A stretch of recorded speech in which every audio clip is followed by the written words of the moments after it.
E aí, povo? Bom, vamos falar um pouquinho sobre GitHub Actions hoje. O que que a gente pode fazer? O que que a gente pode implementar em cima? Quais são os casos de uso que a gente pode utilizar ali? Vamos colocar a mão na massa, criar alguns fluxos ou workflows para rodar teste unitário, para rodar validação de segurança em cima das bibliotecas que a gente está utilizando. Então vem comigo, vamos implementar isso. Meu nome é Vitor Hugo, bem-vindos ao The Digital Bricklayer. Então, pessoal, vamos colocar a mão na massa aqui. Eu entrei em um projeto que eu já tinha aqui, eu mostrei para vocês alguns vídeos atrás, que basicamente eu estou fazendo testes com o Mockito, num projetinho que a gente criou aqui, testando duas funçõezinhas, tá?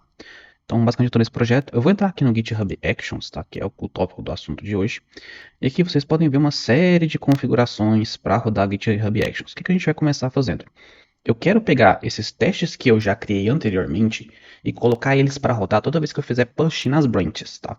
Então eu quero que rode os testes depois que eu fizer um push para branch main, depois que eu fizer um push para branch XPTO1, XPTO2, feature 1, feature 2, por exemplo, tá? Então vamos começar fazendo isso. Se a gente vir aqui, a gente tem um exemplo de configuração já desses métodos, desses workflows, tá?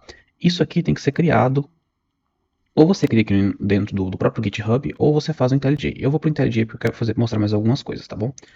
Aqui eu já deixei criado a pasta .github, desculpa, .github barra workflows. Todos os workflows que vocês forem executar, ou seja, todo o GitHub Action que você vai executar vai estar dentro dessa pasta, workflows, tá? Porque quando você fizer push pro GitHub, ele vai olhar essa pasta, tem algum workflow? Ah, quais são as características desse workflow que a gente precisa aqui? E quais workflows tem que rodar com base nessas características, tá bom? Eu vou criar um novo arquivo aqui, tá? Vou criar um novo arquivo chamado testes no, no push, tá? O formato do arquivo é YAML, tá? Ou vocês podem escrever YAML assim ou assim, tá? Se eu não me engano, o GitHub Actions entende os dois. Vamos só pegar aqui a configuração que ele está nos passando, tá? Eu vou copiar isso aqui, colei, certo? Tá? Depois vocês dão uma olhada nessas documentações aqui. A gente pode renomear esse nome, que vai ser o nome que vai aparecer lá no Actions, tá? Então vou colocar aqui testes unitários com push. Deixa eu só tirar esse acento aqui, porque... O que isso aqui está falando? Isso aqui são as características que vão ser olhadas quando você fizer um push ou alguma ação no GitHub. O GitHub vai olhar, olha, eu tenho algum action que eu preciso rodar aqui nesse momento, que ele vai olhar as características, ó, Estou falando para ele, ó, quando eu fizer um push para branch main, roda os testes unitários.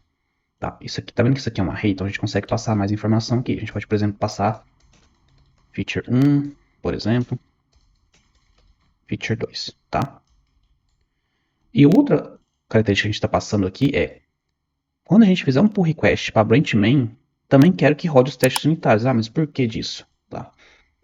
Quando eu estou fazendo uma feature, jogando ela para main, normalmente main é a gente que vai para produção.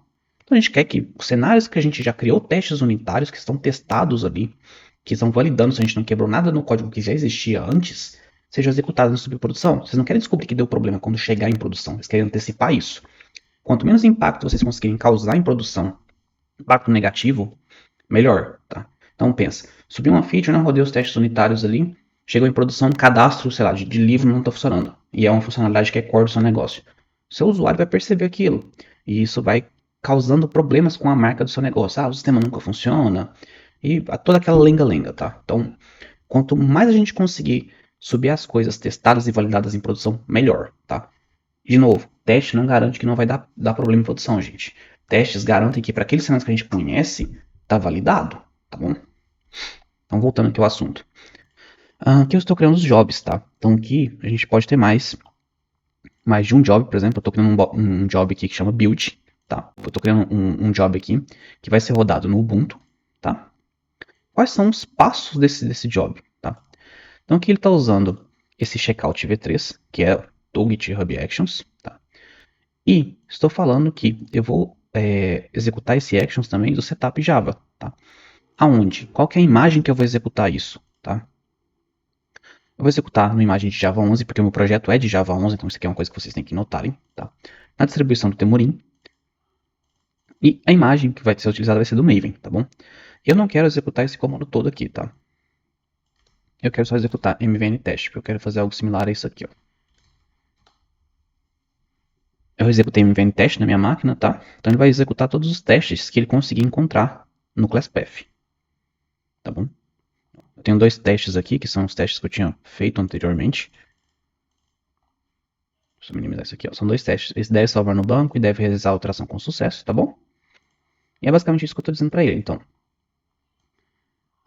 eu não quero esse pedacinho aqui, tá, pessoal? Só quero realmente rodar os testes, tá bom? Bom, é isso. Vamos fazer o seguinte. Ó, vamos aqui adicionar esse arquivo esse arquivo que eu acabei de criar no Git, tá? Eu também vou adicionar eu fiz uma modificaçãozinha no teste que eu tinha feito errado. Então eu vou subir ela junto, tá?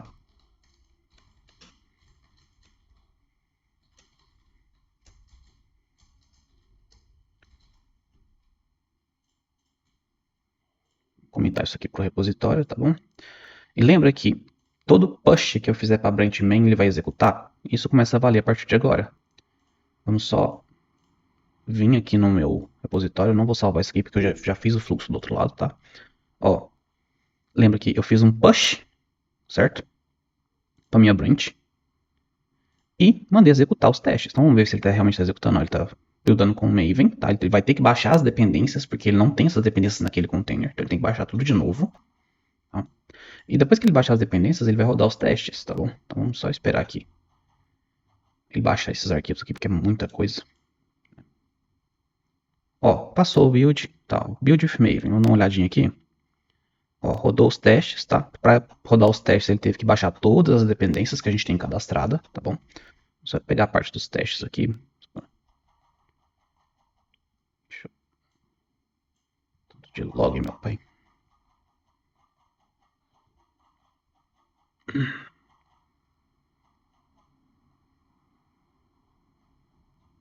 Ó, testes executados 2, nenhum falhou e não pulou nenhum, tá?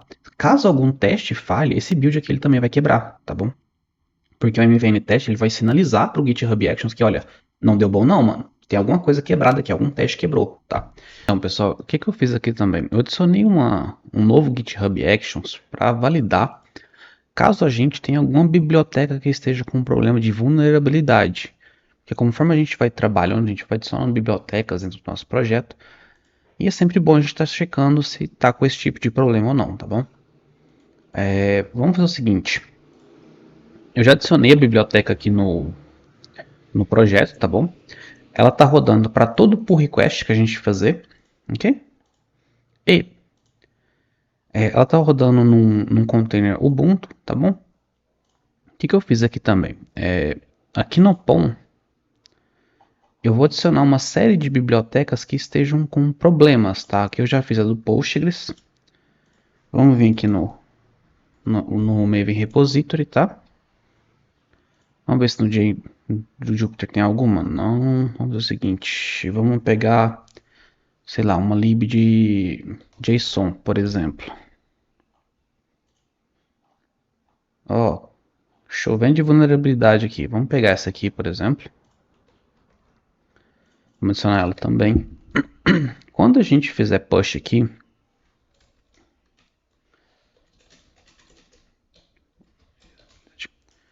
a gente fizer push aqui, como a gente já tem um pull request aberto, eu acho que não vai rodar o workflow de novo. Deixa eu só dar uma conferida aqui. Deixa eu ver. Pull requests, novo workflow. Não tá, ele tá rodando de novo. Tá, vamos só conferir aqui. Ó, ele já tá esperando para ser executado. Começou a executar agora. Bom, começou a rodar. Deu problema, certo? A gente esperava que desse problema mesmo. Vamos ver por que ele deu problema. Vamos só vir aqui no Actions de novo. No Workflow. Vamos analisar aqui porque ele retorna para a gente o que está com o problema. Tá? Ó, ele achou a biblioteca que a gente adicionou. Qual que é a vulnerabilidade, qual que é a severidade dessa vulnerabilidade. Tá? E anteriormente tinha adicionado do Postgres também para fazer teste. Ele lista para a gente quais são as vulnerabilidades e suas severidades, tá bom, pessoal? Então percebe que o GitHub Actions está automatizando 2 processos para a gente. Um é, estou sempre rodando os meus testes unitários. 2, estou sempre validando se as bibliotecas que eu estou colocando no meu código estão saudáveis, não estão com nenhum tipo de vulnerabilidade, tá? Então, para isso que a gente pode utilizar GitHub Actions. Tem algumas outras coisas, por exemplo, eu já utilizei para criar release automática no GitHub. Então, se a gente vir aqui na parte de tags, quer ver? Code, essa parte de releases, eu já automatizei para criar releases. Outra coisa que a gente pode fazer é automatizar para enviar isso para um repositório do Docker Hub, por exemplo, gerar a imagem e enviar isso para o repositório. Eu vou fazer isso num próximo vídeo, porque vai ficar um pouco extenso esse conteúdo, tá bom? Acho que no mais era isso, pessoal. Eu só queria demonstrar essas funcionalidades para a gente e automatizar esses fluxos que são importantes para a rotina de desenvolvimento. E acho que a gente fecha por aqui. Meu nome é Vitor Hugo, bem-vindos ao Digital Bricklayer.